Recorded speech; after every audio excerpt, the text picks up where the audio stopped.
Good evening everyone, welcome back to our channel. Today we will discuss about solvent free processes, and in this processes we study about the solvent less reactions. यानी हम ऐसे reactions को study करेंगे जिनमें solvent का कोई role play नहीं होगा, solvent वहाँ पे यूज होगा ही नहीं, वो reactions without solvent होंगी. बट इन reactions की कुछ खास प्रॉपर्टीज होती हैं. क्या प्रॉपर्टीज होती हैं और क्या क्या इसके एग्जाम्पल्स हो सकते हैं, we will study in this video. हम इस वीडियो में उन सबको डिस्कस करेंगे. ठीक है, ओके. तो चलिए स्टार्ट करते हैं. तो सबसे पहले जो सॉल्वेंट फ्री प्रोसेसेस होते हैं उनमें ज़्यादातर क्या होता है कि जैसे मान लीजिए हमारे पास रिएक्टेंट है. ठीक है, जैसे हमारे पास एक रिएक्टेंट ए है और दूसरा रिएक्टेंट हमारे पास बी है. तो सॉल्वेंट लेस जो रिएक्शंस होती हैं उनमें वन ऑफ द रिएक्टेंट होता है, यानी जो एक रिएक्टेंट है, ये बी भी हो सकता है, ये ए भी हो सकता है, ऐसा कोई डिस्कशन नहीं है कि कौन सा रिएक्टेंट है. ठीक है, तो वन ऑफ द रिएक्टेंट यानी कोई भी एक रिएक्टेंट लिक्विड स्टेट में होता है, समटाइम्स वो एक्सिस में भी होता है. क्या समझ में आया कि इनमें से कोई भी एक रिएक्टेंट है वो लिक्विड स्टेट में हो सकता है या फिर कभी कभी वो एक्सिस में भी हो सकता है. ये दोनों पॉइंट अलग अलग है, ऐसा नहीं कि लिक्विड में होगा एक्सिस में होगा. मेरे कहने का मतलब ये है कि जो दो रिएक्टेंट वहां पे यूज हो रहे हैं, बी भी हो सकता है वो और ए भी हो सकता है. तो यहाँ पे जो बी है, बी में भी लिक्विड स्टेट या फिर ए लिक्विड स्टेट में, यानी दोनों में से कोई भी एक लिक्विड स्टेट में हो सकता है या फिर कोई एक एक्सिस में हो सकता है. अब इससे होता क्या है कि ये जो लिक्विड स्टेट में है ये क्या करता है, ये सॉल्वेंट की तरह एक्ट करता है.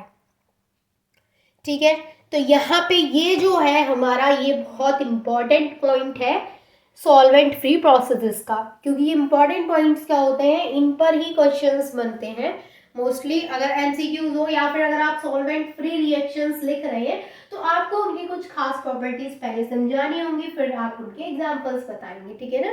तो उसकी खास प्रॉपर्टीज क्या है कि उनमें से कोई भी एक रिएक्टेंट हमारा लिक्विड स्टेट में हो सकता है. अब इस चीज को हम लिखेंगे कैसे, तो मैं यहाँ पे आपको नोट करा देती हूँ. अभी जो मैंने बोला उसको आप नोट किस तरीके से करेंगे, in many solvent free reactions one of the reactant is liquid and sometimes present in axis. Okay, चलिए ये हो गया हमारा फर्स्ट पॉइंट. अब मैं इसको यहाँ से हटा देती हूँ एंड हम बात करते हैं अब सेकेंड पॉइंट की. आप इसका स्क्रीनशॉट ले लीजिए. देखिए सेकेंड पॉइंट कहता है, in some reaction a liquid example water is formed during the course of reaction and assist the reaction like solvent. यानी कि कुछ रिएक्शंस जो होती हैं उनमें क्या होता है, जो लिक्विड है, जैसे एग्जाम्पल में हमने लिया वाटर का फॉर्मेशन होता है.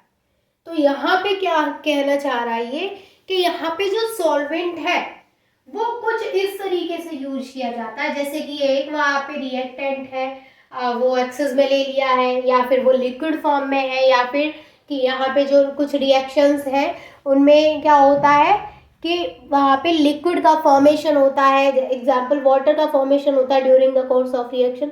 तो इस तरीके से वहाँ पे सॉल्वेंट को यूज किया जा रहा है. ठीक है, तो सॉल्वेंट फ्री रिएक्शंस इस तरीके से हो रही है, ये चीज़ आपको पता होना चाहिए कि किस तरीके से वहाँ पे सॉल्वेंट. दस इन solvent free reaction solvent is used in any of the step. तो जो सॉल्वेंट फ्री रिएक्शंस होती हैं उसमें जो सॉल्वेंट यूज किया जाता है वो इनमें से कोई भी एक स्टेप को फॉलो करके यूज किया जाता है. ठीक है ना. चलिए अब इसका एग्जाम्पल देख लेते हैं.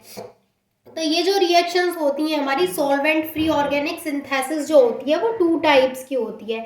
एक तो हम पढ़ेंगे इसमें थर्मल सॉल्वेंट फ्री रिएक्शंस, और दूसरा जो हमारा टाइप है इसमें टाइप ए, और दूसरा है हमारा फोटोकेमिकल सॉल्वेंट फ्री रिएक्शंस. यानी पहली होंगी थर्मल सॉल्वेंट फ्री रिएक्शंस और दूसरी होंगी हमारी फोटोकेमिकल सॉल्वेंट फ्री रिएक्शन. यानी थर्मली और फोटोकेमिकली दोनों ही रिएक्शंस को हम यहाँ पे डिस्कस करेंगे. तो सबसे पहले हम बात करते हैं थर्मल सॉल्वेंट फ्री रिएक्शंस की.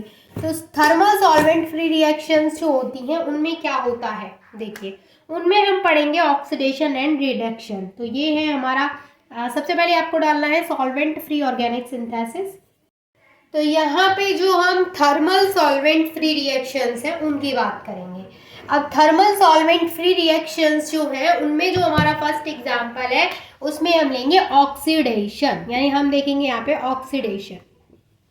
यहाँ पे जो ऑक्सीडेशन है वो कैसे होगा, मेटा क्लोरोपरबेंजोइक एसिड की प्रेजेंस में होगा।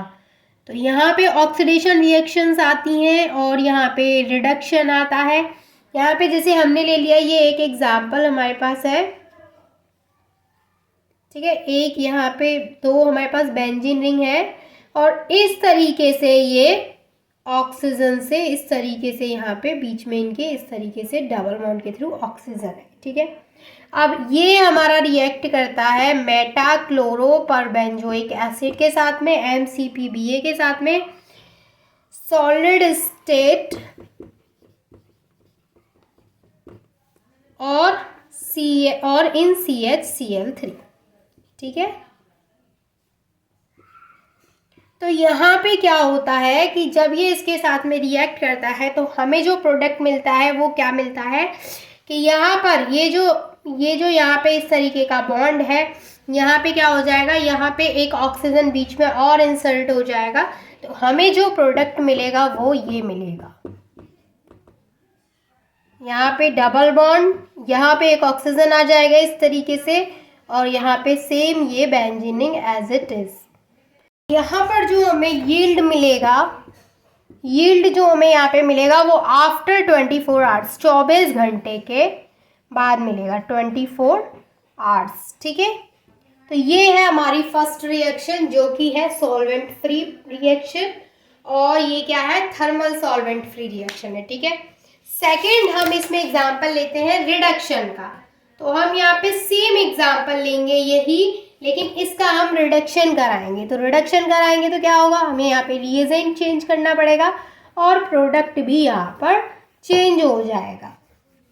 तो यहाँ पे हम इसका रिडक्शन कराएंगे NaBH4 सोडियम बोरोहाइड्राइड की प्रेजेंस में। तो यहाँ पे जो हमें प्रोडक्ट मिलेगा, जो ऑक्सीजन है, ऑक्सीजन और यहाँ पे जो कार्बन के बीच में डबल बॉन्ड लगा है वो बॉन्ड, डबल बॉन्ड ब्रेक हो जाएगा और ऑक्सीजन के पास में एक हाइड्रोजन ऐड हो जाएगा। तो यहाँ पे हमें क्या मिलेगा, नेक्स्ट प्रोडक्ट, यहाँ पे जो ऑक्सीजन है वहाँ पे OH अल्कोहल ग्रुप जुड़ जाएगा इस तरीके से और बाकी का ये हमें सेम मिलेगा। यहाँ पे इस रिएक्शन में जो हमें यील्ड मिलेगा वो आफ्टर 5 डेज मिलेगा, वो आफ्टर 5 डेज मिलेगा, ठीक है। तो ये हमारे दो एग्जाम्पल्स मैंने आपको कराए हैं थर्मल सॉल्वेंट फ्री रिएक्शंस में। और सबसे इम्पॉर्टेंट चीज, ये ऑक्सीडेशन नहीं कराया है हमने, ये रिडक्शन कराया है। तो यहाँ पे नेम इसका ज़रूर चेक कर लीजिएगा कि ऑक्सीडेशन नहीं डालना है। ये जो सेकंड एग्जाम्पल है वो रिडक्शन है, ठीक है, लेकिन हमने एग्जाम्पल दोनों में सेम ले रखा है, ऑक्सीडेशन में भी सेम लिया था एंड रिडक्शन में भी सेम लिया था, ठीक है। तो आई होप कि ये आपको क्लियर हो गया होगा। आज मैंने आपको थर्मल सॉल्वेंट फ्री रिएक्शन कराई थी एंड कल हम देखेंगे जो फोटोकेमिकल सॉल्वेंट फ्री रिएक्शन है वो किस तरीके से होती है। तो आई होप कि सॉल्वेंट फ्री प्रोसेसेस आपको थोड़े बहुत समझ में तो आ ही गए होंगे। अगर कोई डाउट है तो वो आप मुझसे पूछ सकते हैं and thank you so much for watching this video.